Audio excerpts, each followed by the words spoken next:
இன்றைய வேத வசனம் யோவான் 12ஆம் அதிகாரம் 46ஆம் வசனம். என்னிடத்தில் விசுவாசமாயிருக்கிறவனவனும் இருளில் இராதபடிக்கு நான் உலகத்தில் ஒளியாக வந்தேன். என் அன்பான சகோதர சகோதரிகளே, நானே ஒளி. நான் இந்த உலகத்திற்கு வந்திருக்கிறேன். ஆகவே என்னில் நம்பிக்கை வைக்கிற ஒவ்வொருவனும் இருளில் தங்க மாட்டான் என்று இயேசு சொல்லுகிறார். அவருடைய வழியில் வருகிற ஜனங்கள் வெளிச்சத்தை காண்பார்கள். இயேசுவை விசுவாசிக்கிறவர்கள் ஒருபோதும் வெட்கப்பட்டு போகிறது இல்லை.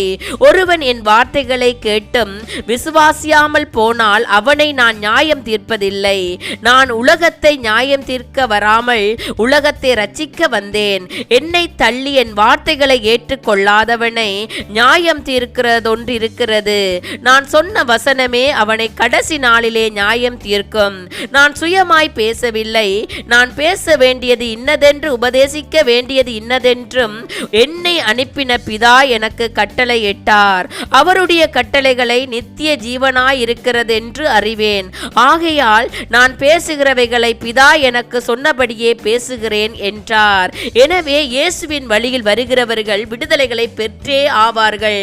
அவரை விசுவாசிக்கிறவர்கள் ஒருபோதும் வெட்கப்பட்டு போகிறதில்லை. இரட்சகராக வந்த இயேசு மீண்டும் வரும்பொழுது நியாயாதிபதியாக வருவார். இப்பொழுது ரட்சிப்பை பெற்றுக் கொள்ளாதவர்கள் அப்பொழுது நியாய தீர்ப்பு அடைவார்கள். தேவ வசனத்தின் அடிப்படையில் நியாய தீர்ப்பு அமையும். அதனால் மனம் திரும்புங்கள். அவருடைய வழிகளில் வந்து வெளிச்சத்தை காணுங்கள்.